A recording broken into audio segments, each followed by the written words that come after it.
Bonjour, dans cette vidéo, on va voir la réponse à cette terrible question « Pourquoi vous et pas un autre ou une autre ?» C'est la fameuse question qu'un recruteur ou une recruteuse peut poser à la fin de l'entretien. Généralement, c'est parce que vous avez fait l'affaire, vous avez convaincu sur l'ensemble des éléments clés de l'entretien et puis à la toute fin, le recruteur pose cette question qui peut ressembler à une question piège. Dans cette vidéo, on va voir 3 erreurs à ne pas faire, un réflexe de survie, une bonne pratique et cerise sur le gâteau, à la fin, je vous donne mon astuce de coach. Je m'appelle Nolwenn Bernat-Chasselan, je suis coach carrière. Depuis 15 ans, j'accompagne des managers, des top managers et des dirigeants dans leur évolution de carrière. Téléchargez dès à présent le guide pratique de l'entretien pour pouvoir vous préparer au mieux aux entretiens de recrutement. Alors c'est parti! Pourquoi vous et pas un autre? Mais qu'est-ce que c'est que cette question? On la déteste et on a très peur qu'elle nous soit posée. Alors, je vais être honnête avec vous.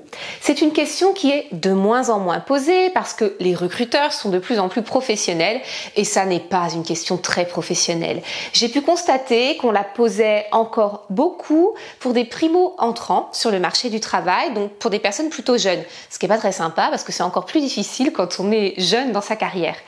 Plus vous avancez, plus vous allez vers des postes à haute valeur ajoutée, moins on vous posera cette question.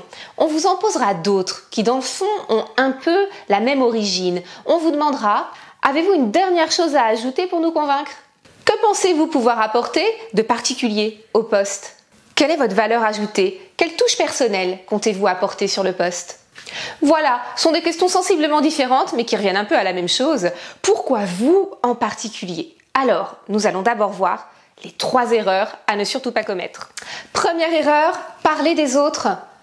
Ne vous trompez pas là-dessus, le recruteur n'en a rien à faire des autres à ce moment-là. Il ne s'intéresse qu'à vous et le poste pour lequel il cherche à recruter. Donc il veut entendre parler de vous et certainement pas des autres et surtout pas pour entendre d'éventuelles critiques qui seraient une manière de vous mettre en valeur en appuyant un peu sur la tête des autres. Donc là évidemment ce serait très défavorable ou inversement à vous minimiser en disant qu'effectivement vous supposez qu'il a rencontré plein d'autres personnes avec tout autant de compétences que vous.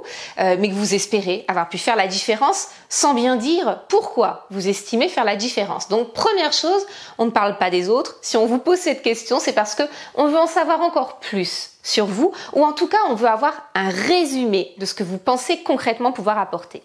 Deuxième erreur à ne pas commettre, répondre sur le ton de l'humour en essayant de faire une pirouette. Alors, ça n'est pas forcément un no-go.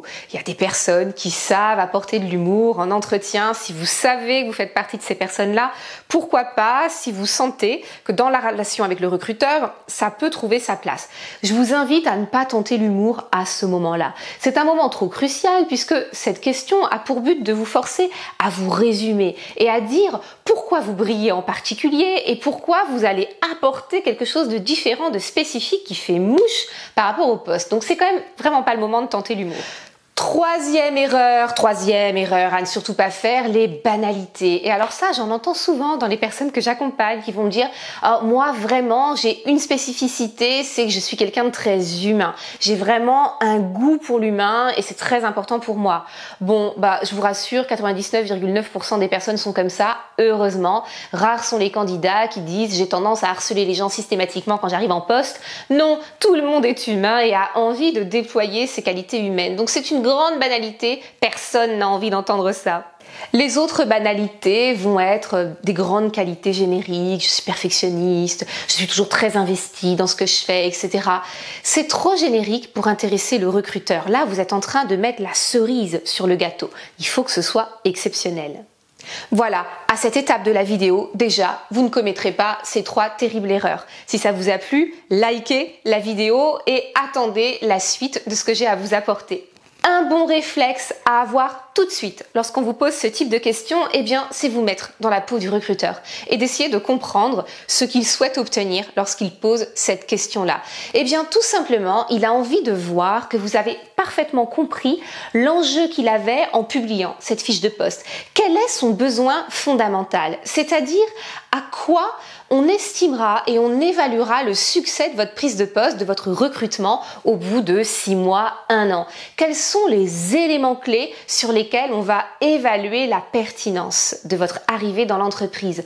Si vous comprenez bien cet enjeu essentiel, ce besoin crucial qu'a l'entreprise, eh bien vous allez pouvoir y répondre et vous allez montrer de quelle manière vous comptez y répondre en vous projetant après la prise de fonction, en vous projetant dans votre arrivée, dans la réalisation de vos missions. Et c'est là que vous allez faire la différence, en prouvant que, bien entendu, vous avez des compétences, des qualités, une expérience, tout ça a été validé précédemment dans l'entretien. Mais cerise sur le gâteau, vous savez exactement comment faire en sorte que votre prise de poste, comment faire en sorte que votre recrutement soit perçu comme un succès, soit perçu comme un plus apporté à l'entreprise. C'est ça que le recruteur veut entendre.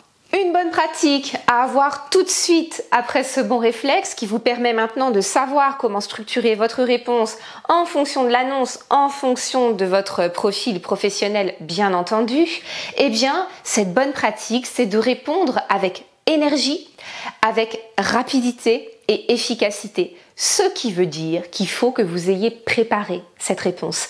Avant chaque entretien, vous devez élaborer des éléments de langage, des éléments de réponse spécifiques pour cette question-là. Ça doit pouvoir se résumer. Vous devez pouvoir y répondre en 1 minute 30. Pas plus. Parce que ce dynamisme va montrer votre motivation, parce que ça doit être percutant, parce que c'est probablement la dernière réponse que vous faites et de la même manière qu'on ne fait pas 2 fois une bonne première impression, on ne fait pas 2 fois une bonne dernière impression qui va être le souvenir que vous avez laissé au recruteur. Donc soyez dynamique, efficace, ayez préparé ça. C'est le bouquet final de votre entretien. On termine avec mon astuce de coach pour aider les personnes à répondre à cette question. C'est le conseil que je donne aux personnes que j'accompagne dans mon programme d'accompagnement individuel. Je leur dis, posez cette question lors de vos entretiens réseau. Dans vos entretiens réseau, vous allez contacter des homologues ou des personnes qui sont en périphérie de la typologie d'emploi du type de poste que vous briguez. Eh bien, vous allez poser cette question. Lorsque l'on travaille à un poste comme le vôtre, à ce niveau de hiérarchie et sur cette typologie de mission, à votre avis, qu'est-ce qui va être perçu comme une vraie plus-value? À quel moment vous avez le sentiment que vous apportez vraiment une valeur ajoutée à l'entreprise qui vous a recruté? En écoutant les différentes réponses, vous allez avoir plein d'idées qui vont vous être apportées et vous allez vérifier ce qui correspond le mieux à la manière dont vous allez exercer une fois que vous aurez obtenu, car c'est ce que je vous souhaite, le poste idéal que vous briguez. Donc mon astuce, c'est celle-là. Posez vous-même cette question à des homologues ou à des personnes qui travaillent, qui sont en interaction avec des professionnels qui exercent déjà les missions, les postes que vous briguez. Merci d'avoir regardé cette vidéo jusqu'au bout. J'espère qu'elle vous a aidé, qu'elle vous a plu. Si c'est le cas, signalez-le. Abonnez-vous à ma chaîne YouTube pour recevoir tous mes renseignements, pour recevoir toutes mes informations et tous mes conseils pour avoir une belle et entière évolution de carrière. À très bientôt dans d'autres vidéos.